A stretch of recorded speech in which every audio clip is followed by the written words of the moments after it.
live! Hello everyone out there at Mixer.com/Xbox Canada. I'm AJ Fry, and this lovely lady to my left needs no introduction for anyone who's a fan of music in Canada. It's Lights, everybody! Oh, hey. And gamers and comic book enthusiasts, there you go. Anyone who's into sci-fi, or really, if you're into cool stuff, you're no doubt a fan of Lights. That's so nice to say. And you are a big fan of Diablo III, the game that we're playing right now on the Xbox One X, the most powerful gaming console on the planet. And you were just telling me that you have sunk lots of hours into this game, and that's putting it kind of mildly. Way too many hours. So I lost two hardcores at like a 140 Paragon hard point, but now I have a level 500 Paragon point Necromancer. And it's not hardcore because I've given up on losing everything and being sad. That is a terrible feeling. In an instant. You lose your hardcore in an instant, and it's right. very heartbreaking. So, but yeah, now, no more hardcore for me. As an artist, though, isn't it always those like sad feelings that inspire so much? That is true. So have you been like, that is true. Oh, this hurts so much. Wait a second, I got an idea for a song based on like losing. I reference Blizz games all the time in my songs. All the time. Wait a second, now you said Blizz games, so you're a fan specifically, beyond... I played WoW for a long time. And, oh, really? To be perfectly honest, I haven't played Overwatch. Okay. Played StarCraft a little bit, but big Blizzard fan. I'm all about the Overwatch these days. Yeah, everyone is. You probably like Fortnite too. Yeah, I like Fortnite as well. PUBG tends to be more my style in the Battle Royale realm, but... Well, you know what the thing is? And this is like, maybe speaks to my personality, but I definitely like games you don't win. And that's the thing about RPGs and like Diablo, or you can win battles, but you don't win the game. You don't beat other people, and I think I like that. I do like winning, especially when it's competitive Overwatch, but like the thing for me is cooperative and playing with teammates and working together. That's why we're here together, co-oping. Exactly, and actually you're the expert on this one, so you're leading me through this. So why don't we hop back into the game and play while we continue to talk. If you've got questions for Lights out there on Mixer or on Facebook, send them in. We'll do our best to answer them. I mean, if you have questions for me, but honestly, I'm going to be asking Lights a lot of questions as well, especially about, World of Warcraft, if we can stop talking about Diablo for a second and talk WoW, because I played a lot of WoW. You did? And I think the answer to this first question is going to determine how the rest of this is going to go. Okay. So, I mean, Horde or Alliance? Alliance. All right. Well, it's been fun. You can watch our next stream later on. I'll be back with churches. Maybe they're Horde. We need to talk about the social structures around Alliance and Horde. Okay, so for example, what we were just talking about, how I just like the experience of playing. I think a lot of people who gravitate to Alliance like the RP feeling. Right. Whereas a lot of people that gravitate to Horde like the PvP elements a lot more. That explains why every time you're in a battleground, Alliance will undoubtedly lose. Like, I lost 95% of the battlegrounds I ever went in. And I think that remains true to this day, where like, I would just rather enjoy the game and what I experience in the game, and like just play. Like, clearly I have a 500 Paragon level character, and I'm still not winning. You don't win. Right. Should I even be fighting these guys, or should I just be moving I'm on and handling staying close to you? This is my first Crusader, though. I don't really know what I'm doing. You're way more powerful in the game so far. My character is brand new. It's a total noob. You're catching up, though. Yeah, well, thanks. I have lots of experience playing Diablo 1 way back in the day, LAN parties with my friends, and then Diablo 2. So what's the main difference with Diablo 2? I never played Diablo 2. You never played Diablo 2? No. Okay, you're pro at Diablo 3, but... Yeah, I've only ever really played Diablo 3, and Diablo 3 came out a while ago. Yeah, it's not an especially new game anymore. It's a couple of years back, but man, Diablo 2 is going way back to like Search the Chancellor's late 90s maybe for Diablo 2. Right, yeah. Like, I remember was it like an 11-year gap between Diablo 2 and 3? Oh yeah, it was. Something I think it was like 15 years or something. It was a really, really long time. When they announced Diablo 3, everyone lost their minds. Oh my god, I remember that. So many hours spent in Diablo 2. And I think there's a lot of references to Diablo 2 in Diablo 3, obviously. I think a lot of the same characters too, right? Yeah, well, Deckard Cain was in the original Diablo 2. I mean, and it's been a while. Let's listen. Yeah. That was his thing that he used to do. He's such a patronly old man. Yeah. I love him. Deckard. Sadly, he moves along in this game. Right. Passes on to the other realms.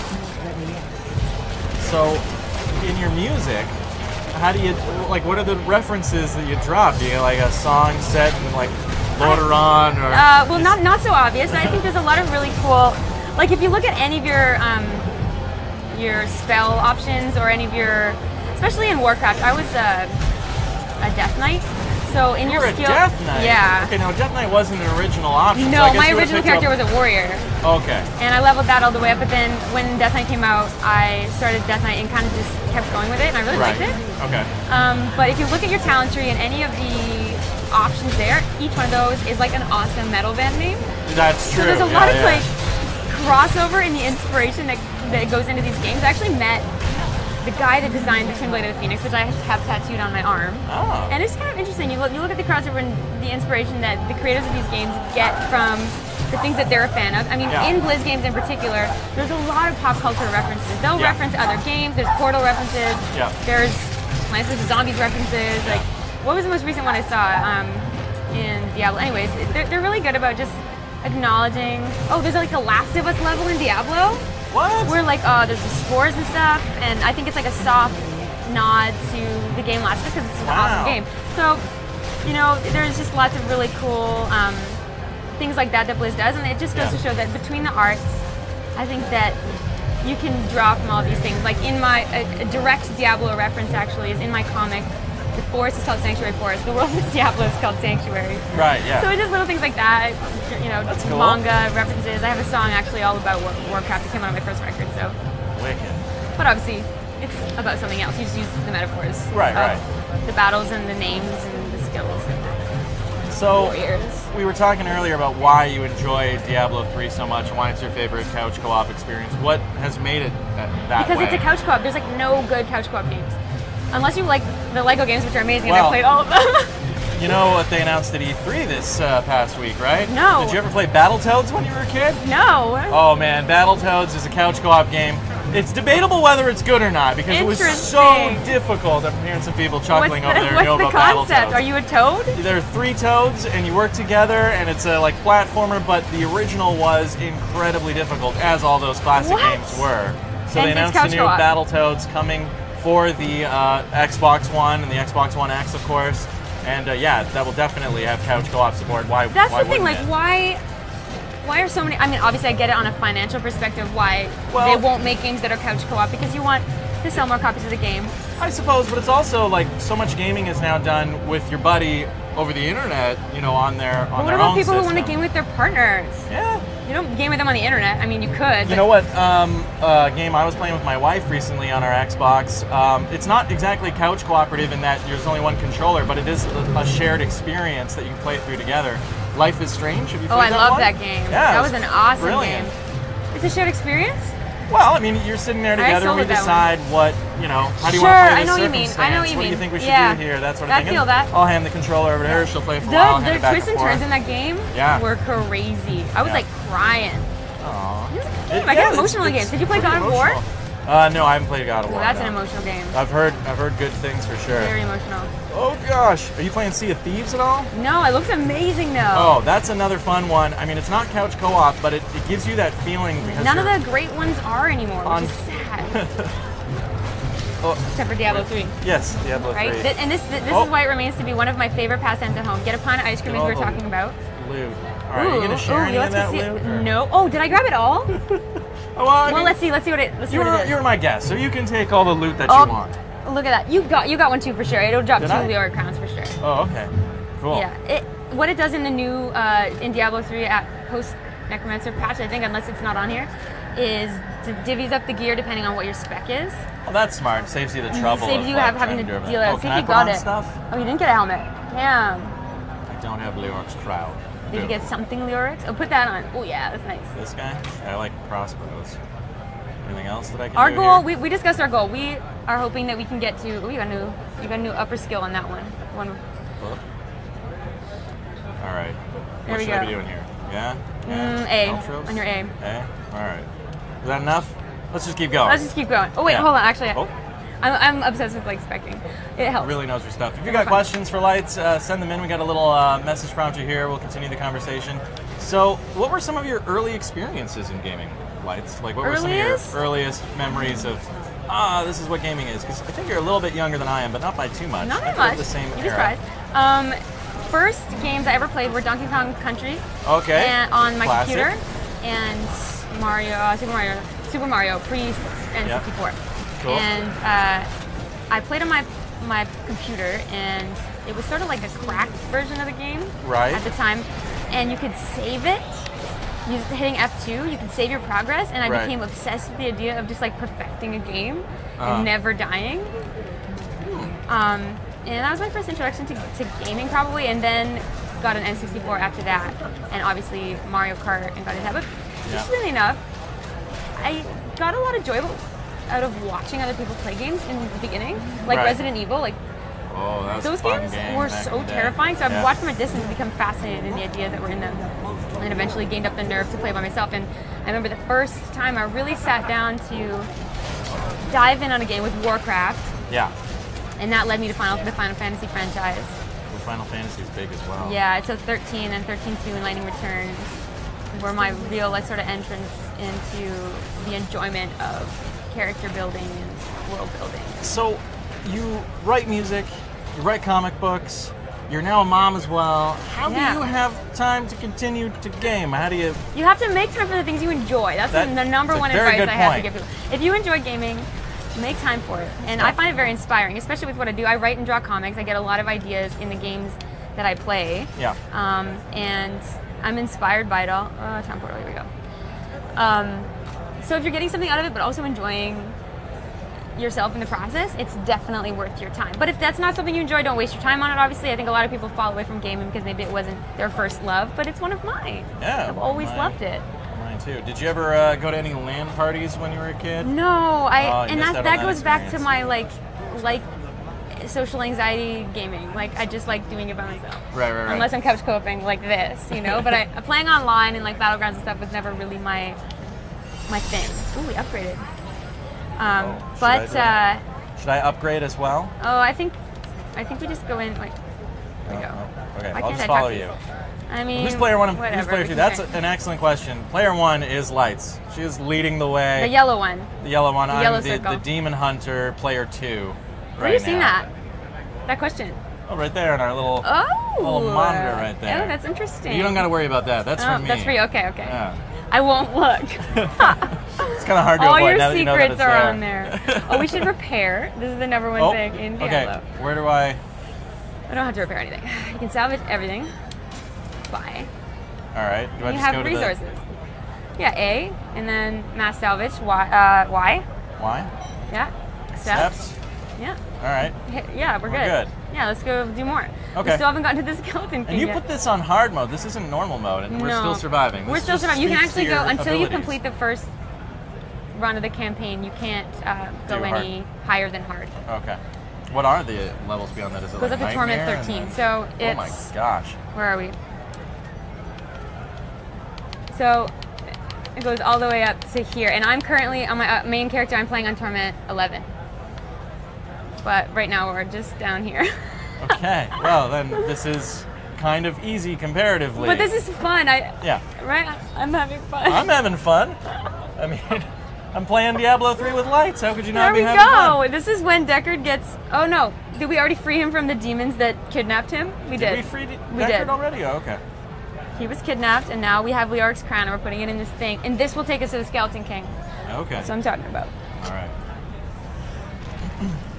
So what other games have you played on your Xbox? Anything else that tickles your fancy? Recent? The new Assassin's Creed games. Really good. Yeah. Oh, gosh, I'm blanking on I was just finishing Syndicate. One. The most recent one's Origins. Origins, yes. I haven't actually started that one. They just announced a new one at E3. They put one out every year. It's kind of crazy. Yeah. And, Tomb Raider games obviously are ones I'm a big fan of. Yeah. There's a new one coming out this fall. It's incredible. Yeah. I am excited about... Is there anything that was announced that you are excited about? Definitely Battletoads, for one. And the new expansion content for Sea of Thieves, which I've been playing. Yeah, what's the deal with that game? It looks cool. So yeah, you're like on a boat with your friends, you're sailing around, you go on these little quests to get things, but it's what happens when you're on the quest to do the other thing that makes it more interesting. You encounter another crew, and it's real players that you're just spontaneously battling with, like this fly spontaneously landing on my hand. He's another player. Yeah, he's just honing in on our gaming. And it's kind of a dynamic system that happens. Occasionally you'll encounter like krakens that come up from under the and the art looks really unique in it, right? Yeah, it's a very cartoony, fun feel. It's from Rare. They're the same company that I think did Battletoads back in the day, if I'm not mistaken. And they've done a lot of other fun games. Of course, they did the Donkey Kong series back in the day. Crazy. So they always have really fun experiences. And yeah, the whole idea is to make it a multiplayer experience. And some of the new stuff that they're putting out makes it even more multiplayer in that you need to team up with other teams. Oh, I think it just died. Oh no, just resurrect by pressing Y at your ally. Oh, okay, cool. That's me. All right, I'm back. Interesting. Did you see the Death Stranding trailer? I did see the Death Stranding trailer. What do you think of that? What do you make of that? So I don't actually have much experience with Hideo Kojima's games. I've never really played the Metal Gear franchise. I respect him for the fact that all of his games have become such classics. Yep. And yeah. What do you make of the trailer? I'm just confused by everything, as I think everyone is. Everything is like pointing to this fetus thing. Yeah. And even the monsters kind of look like fetuses. I think the idea is maybe that why? maybe you can survive death by stranding your life into a fetus. Whoa. That's what my thinking of Death Stranding is. But we got a question from Wild Bunny, who wants to know, are you excited for the new Tomb Raider? We were just talking about it moments ago. We were just talking about it. That unbelievably excited. I played the 2 that came out since Square Enix took it over. I used to play it before Square Enix took it over. I love Lara Croft. I love the way she's portrayed in the new games as like a real flawed person, and her boobs aren't nearly as impractical in the new games, which is very helpful for someone like me who doesn't have boobs. It just looks awesome. I like the whole concept of it and like the Mayan sort of civilization. This looks cool. The new, more grounded tone I really appreciated. Did you happen to see the movie? Oh yeah. Yeah. I liked it. I liked it because it reminded me a lot of the first game. Yeah. The first Square Enix game. Even some of the sequences where she's like going down the river and climbing over that airplane, and a lot of the climbing stuff. Like if you didn't play the game, you probably wouldn't really understand the reference there. Maybe so. I think it got mixed reviews because if you didn't play the game, maybe moments of it were kind of strange. Connection, but yeah. I went down and actually got to go to the not the premiere, but I got to see it before the premiere and interview the actors from the film. Talked to Alicia? I sure did. Yeah, she was awesome. She's great. Super chill, super delightful. Yeah, laughed at a couple of my jokes, which was good. Nice. That would be a dream. Yeah, but the first scene in the movie, to spoil just a little bit of it, where she kills a guy in self-defense. That was one of the first times in recent movies where I really felt like the impact of someone ending someone else's life. It really and like the feeling. Totally torn over what you just did. Yeah, I mean, she had to, but she didn't feel good about doing it. Whereas so often in movies where the hero kills someone, they're just for that matter, whatever, moving on. Totally. She felt a lot in that. I think that's what I like about the new games too. Every bit of it is surprising to her, and she's discovering her power kind of in the process. And her badassness. You know what? On the topic of Lara Croft, she is often, cited as the strong female character in video games, and I feel like this year at E3 we're just seeing a wealth of strong women being represented in gaming. Well, I think that the fan base of gamers and people in general into that culture, like comics and the hobbyist world, is more and more, every time I go to a con, equaling out to women and men. And personally, I identify with female characters more. I'd rather play a female character just because I can see myself in her more. Yeah. And as that increases, I think it increases the demand for more amazing female leads. Yeah. And like, not to sound cliche, but I mean, more practical female leads. Yeah. And I think just their outfits and stuff are making more sense to me. Like, I thought about that stuff a lot when I was working on my comic. A character that isn't immediately a hero. A character that is still figuring everything out. Or like and learning how to be objectified or sexualized. It seems like we're coming forward on that regard. Oh, I got I'm playing. Oh, you did? Yeah, I'm back. I stay alive, man. Oh, this guy's pretty strong. Yeah. I think I died. Oh yeah, he's hitting hard. I'm playing this game called Xenoblade Chronicles. Oh, Xenoblade Chronicles. It's a cool game. But the outfits on the girls are just insane. I'm like, I wouldn't even cosplay that. Right. I've cosplayed some anime before, but slightly more practical. The capes just don't make sense, man. Right. So have you seen people come up to you in cosplays from characters that you have created? That's got to be a weird moment. San Diego Comic-Con last year was the first time I started seeing it, and at shows and at other cons and Fan Expo. Fan Expo last year, there must have been 30 people dressed up like my character, and some people dressed up like the secondary character, Mitsuki. Right. It was just really cool to see, because I was actually cognizant of that when I was creating their costuming. Like, how can people cosplay this? How can people cosplay this? How can you cosplay without spending thousands of dollars on building your armor? Because they don't you know, you can make this with rags at home, right? Basically, and a wig, red wig and mask, and throw some rags on your god. Apocalyptic end. Yep. It's fun. Cosplaying is a very cool form of art and expression, and there's always going to be a tier of cosplayers that are professional and amazing and build their armor, and just watching them is just incredible to see. I have a lot of I was just up at YetiCon, and I've got friends up there right now, and some of their costumes are just amazing. Oh my god! Like they put in LED lights, and it's just cool to see. But then there's also a tier of cosplayers that want to do it but don't know how to get into it, or maybe they don't have the know-how or the resources to make the outfits. We gotta start with casual cosplays. You can start with casual cosplays. Yep. And then simpler outfits, and then move into more complicated stuff as you go. But you gotta start somewhere. Yeah. So start with my characters. There you go.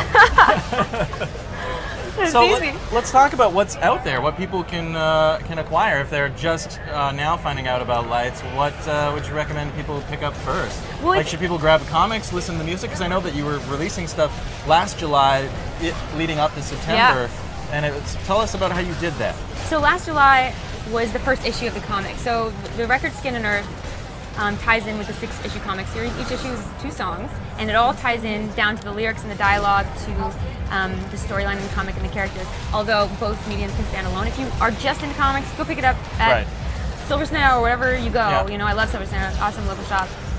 Or if you just want the music, just listen to the music. But when you have them together and you experience them together, what are we trying to do right now? I don't know. You're leading the way. I'm following you. But together they're this really cool augmented experience. So all 6 issues are out. Last issue came out in December, but next month, so July 4th, the graphic novel comes out. Everything's compiled, and this is really cool because the whole time we've been building this whole thing, I drew and wrote and lettered the entire thing. You drew and wrote and lettered the whole thing? Yeah, I did everything in this comic. Oh my god.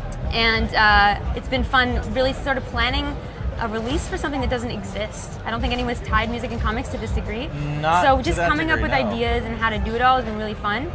And for one, the graphic novel itself actually has scannable QR codes that'll take, like on chapter pages, that'll take you to microsites that autoplay the music, show the music videos, show the tie-in of music. So it's actually like an immersive multimedia crossover project that this is the first time I've ever experienced anything like that. And there's guest art from some incredible comic creators, like Jim Lee did a piece for the guest art, and it's just really cool. It's really cool. Oh, there we go. There's our dummy arrow. This way, dummy. Oh man, sometimes in Diablo, this is the best thing about Blizzard games. Yeah. Everything's luck of the draw in these games. You never know if you're going to get good loot or bad loot, and you're never going to know if you're going to end up in the like Whimsydale. Have you ever been to Whimsydale? I don't know what you're talking about. Okay, so every now and then, if you roll into a dungeon, it's full of unicorns and pandas and teddy bears and sunflowers and sunshines and like cupcakes, and they're all trying to kill you.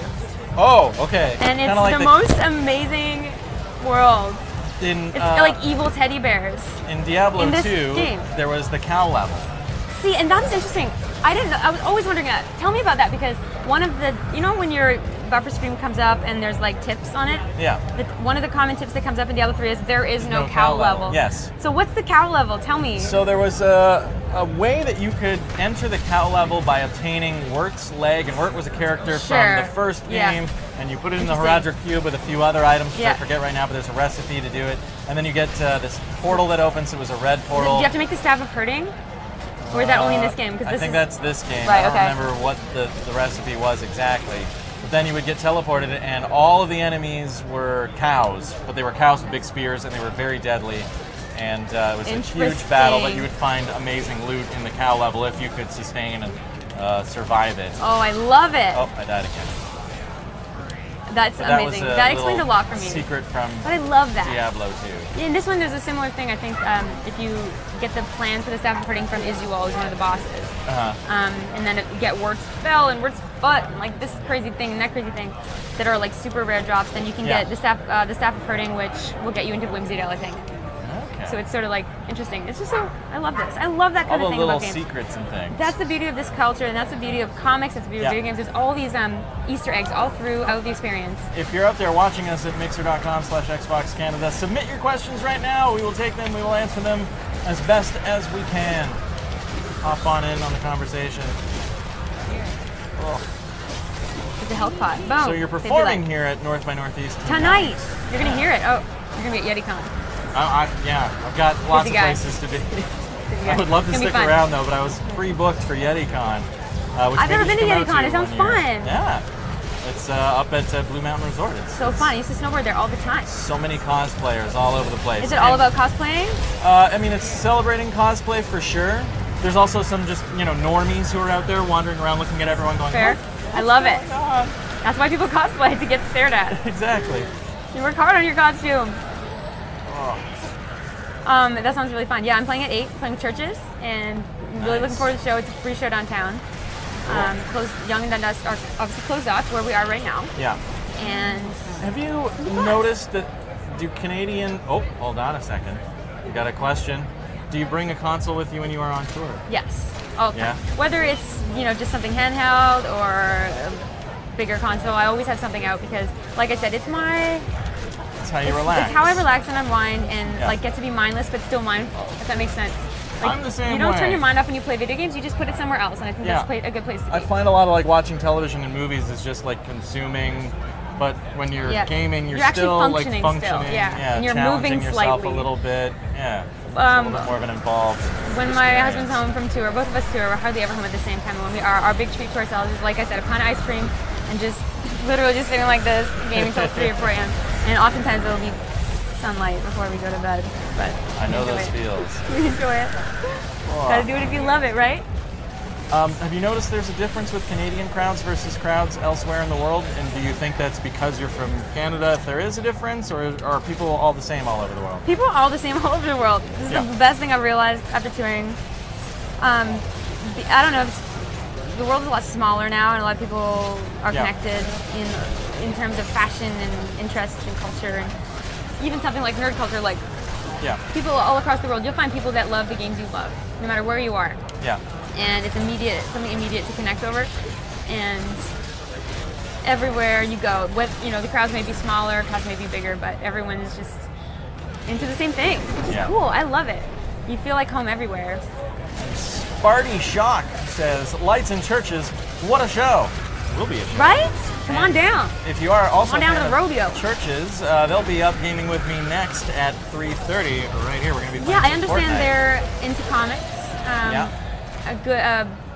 Got a comic over there, one of my comics. Right there from Lights. There it is. I'm a big fan of a comic artist named Jamie McKelvey. He's an artist on Wicked and Divine. He actually mentored me a little bit in the art process when I was working on my comic. And he knows the Churches dude because he's done a lot of their art. Because they have some animated videos, some of their graphics are animated as well. So when you're with them, Jamie McKelvey says hi. Talk about Jamie. He's a great dude, and his comics unreal. So definitely, if you don't already read Wicked and Divine, you should. Wow, this is pretty thick in here. I'm getting swarmed, and I'm not the poison doing any damage. Isn't actually too bad, unless you stand in it for a long time. In which case, it is bad. When are we getting to the Skeleton King? I think we're close. Wow. So, what are some of your big memories of epic moments of gaming? I mean, you played World of Warcraft. Did you do raiding? Did you I did some raiding. They named an in-game item after me. They named an in-game item after you in World of Warcraft. All right. Poxlightner leggings with lights. They're Holy Paladin legs. I actually never got them because I wasn't a Holy Paladin. Huh. But the fact is they exist somewhere. That's pretty cool. And I don't know, somebody's out there wearing them. I think I'm getting totally smashed here. You are. I might even die. Button mashing, or I don't know what to do to survive. Oh, I'm alive and I'm out of the giant... I gotta get some, blessings going on. Is it called blessings with the Crusader? Sort of AoE type things? Or? Yeah. Okay, King James 911T asks, other than gaming, what other hobbies do you have? I mean, I'm guessing making art would be one of them, making comics and doing art is super time consuming, so I spend a lot of time doing it, but I enjoy it. It's really fulfilling. And then when I get stumped on that, I write stories, and when I get something, then I write music. So there's always something to do that's creative, that keeps your mind in another world. Video games for one. And there's a few shows I like. I still don't like TV as much as I like gaming. Yeah. What shows do you like? I'm gonna guess Game of Thrones. Of course. I mean, are you watching Westworld? Yeah. Okay, Westworld's amazing. Colony. Love that show. Colony yet. Walking Dead. Yeah. Fear the Walking Dead. Yeah. Handmaid's. Handmaid's Tale is fantastic. Have you given The Expanse a try? Oh, you know what? I heard that's a good show. We're supposed to have a dude who's supposed to break these. The Templar, where is he? Did we not save him? Wow. That's Something's weird. popping up there. Did he die? He's supposed to be like, bah, and break those. Where are you at? I think we missed him. We gotta go free him.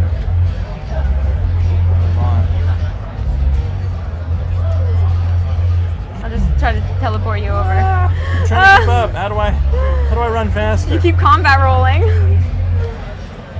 We gotta find our dude. Go, go, go. Oh, that's there. Where are you, fellow? Let's find out what our deal is. Quests. Find the warrior's stolen items. Cathedral level 3. Okay, they're around here somewhere. Where is he? He should be around. Oh, there they are. We were so close. There we go. He was waiting by them the whole time. Poor guy. Cool. We're really close. So we got a little bit of time left with lights. If you got more questions, submit them. Otherwise, we're just going to keep geeking out about games and such. What about comics? Other than your own, what are you into? Because I'm big into Saga. Oh, good comic. Yeah. Oh man, big Brian K. Vaughan fan. Yeah. Like, can't say enough about him. Obviously, he was a huge inspiration to my writing and actually gave me some amazing words of advice when I was working on my writing.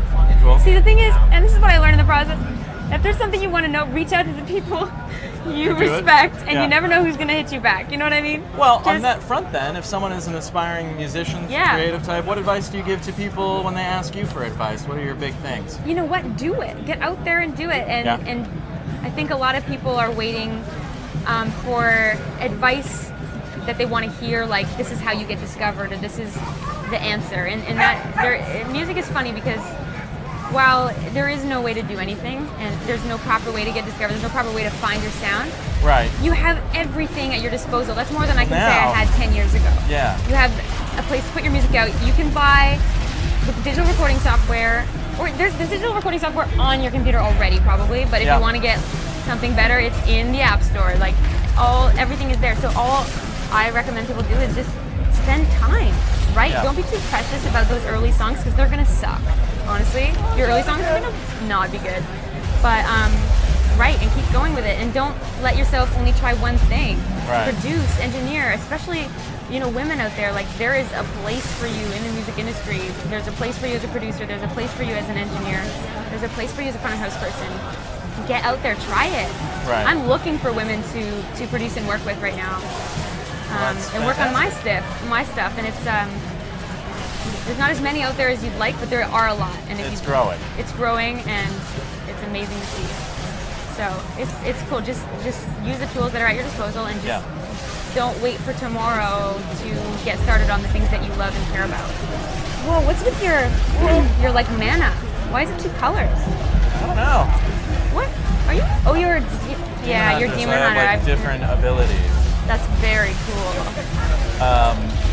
Were you paying attention to much coming out of E3 this year? I was looking at a lot of the big announcements. I wasn't watching though, but another one I'm excited about is Elder Scrolls. The new Elder one. Scrolls, that was that one's popping off. Of course, the new Fallout coming as well. Yeah, you know what? I played the last one. Didn't love it. Didn't love Fallout 4. Oh, Fallout 4. Okay. But I also realized I'm not alone in that. I think a lot of people were frustrated by Fallout 4. Oh, looks like Did you like it? I actually didn't play any Fallout. And why is it Fallout 76? I'm not sure why it's 76. Why did it go from 4 to 76? Big jump. Vault 76? I think it's a lore reference, if I'm not mistaken. But I'm not super familiar with that franchise. But I think I might be now because, of course, the whole multiplayer element of things that they're adding with Fallout 76. Are they adding a multiplayer element? Yeah, Fallout 76 is going to be local? I don't think it's going to be couch co-op, but I think it's going to be you can meet up with your friends in game and go around as well. That's fun. Yeah, that's fun. I like apocalypse stuff. I'm obsessed with dystopian fiction and those ideas. It's in my comic. That's what my comic's all about. Right. So anything like that, I'm always fascinated by. That's why Death Stranding looks cool. That's why. Yeah. I like a lot of zombie games, like Left 4 Dead. I played for years. I'm wondering when they're coming out with Left 4 Dead 3. So much Left 4 Dead as well. Man, I was like, did you ever play the scavenger mode in Left 4 Dead, the multiplayer one? Yeah. Where you gotta collect the gas cans? Yeah. I was obsessed with that. A little bit. I touched on that. That was intense. That's like the intense mode. Yeah. Or like survival mode. And playing as the zombies as well when you like. I've never done that. How was that? That was so much fun when you would successfully land a jump as a hunter. Do we know when they're putting another one out? No idea. Valve's been really slow with their games, but when they put them out, they're good. Yeah. But they just take their time. Like everyone's waiting for the next Half-Life and Portal. You play another game I loved was Dead Island. Dead Island. Riptide, yeah. Not co-op. That's the cool thing about Left 4 Dead is that it is couch co-op.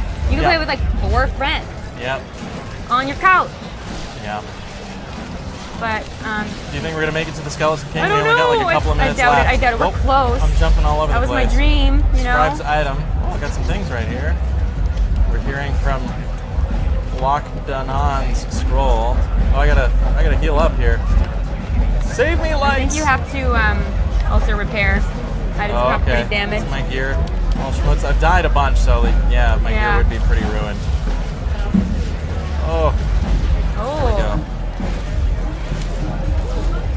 This guy, come on, he's taking forever. Yeah, he's just a simple skeleton. What's happening? This is the hard mode that you put us on. It's your fault. It's true.